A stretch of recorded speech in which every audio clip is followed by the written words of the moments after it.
Welcome to Fran's Friends.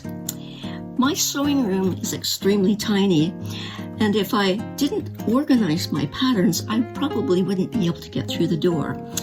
So I had to come up with a method to store the patterns to keep them all in specific order.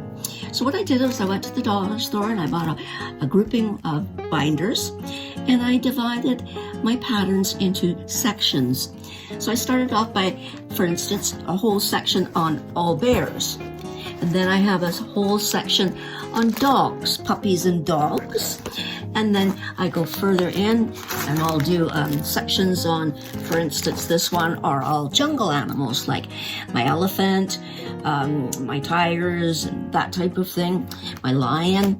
And then I also gone into areas where I call them the farm animals. And I like my lambs and my sheep. And then I also, on birds, here's my mother goose patterns that I took out of a book. Also, I have a section on cats and bunnies, and then on a section on dolls. And then at the very end, I have a whole series of patterns that I have used, which I call the aquatics section.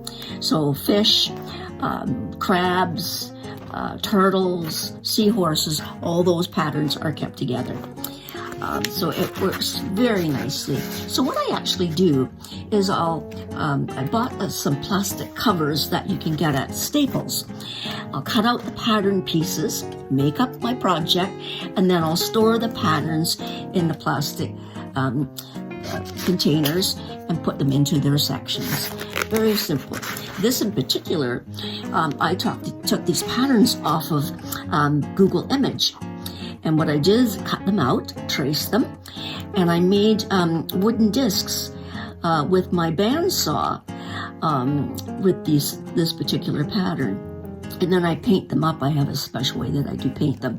And I have some of these that I also use. I made coasters for my tableware for my seafood dinners. I have also a section on Christmas patterns. So all together, all in a couple of books and organized. So what I actually do is I'll take my pattern, I'll cut the pattern out and make up my project, and then nicely put them in and then slip them back into their sections where they belong, which the section will be with the aquatics. Another way you can do it is to do it by resource. What I've done here, these are Tilda dolls, and these are all free patterns. So what I did was I printed them out, and then I put them into plastic, and I got them all in one section. And these are very simple little doll patterns that you can make. They're not very, intensive as far as workload is concerned. So those are patterns that I keep all in one spot. Another section I do is if I see something that I call small patterns, I'll copy them or print them out, and then I'll keep them all in one little book, because these are the kind of patterns that I would use in order to make a small, say cat for a bigger project that I'm working on, like an accompaniment or a little embellishment. So those I keep all in one particular place. Now, the only other thing I do is I do have one book in particular that I use for my paid patterns.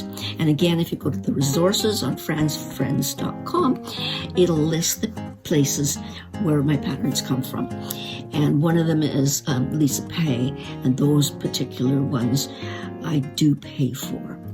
So, and what I do is I cut out the patterns, and then I'll take those pieces and I'll make that particular project my very own. So simple things to do, very easy. Other things I have done is I'll use parchment paper for tracing the patterns, and then I'll slip the parchment paper into the little envelopes and slip them into my books. So very simple to do, very easy. It keeps everything organized and gives you the chance to sort of think about how you can interchange different patterns and pull bits and pieces from different patterns and put them together on your different projects. So hopefully that's helpful. And I enjoy even just putting the patterns together into their books. And it makes it so much easier to start off with a crafting project. So hopefully that's been helpful. And enjoy your patterns. And thanks for watching.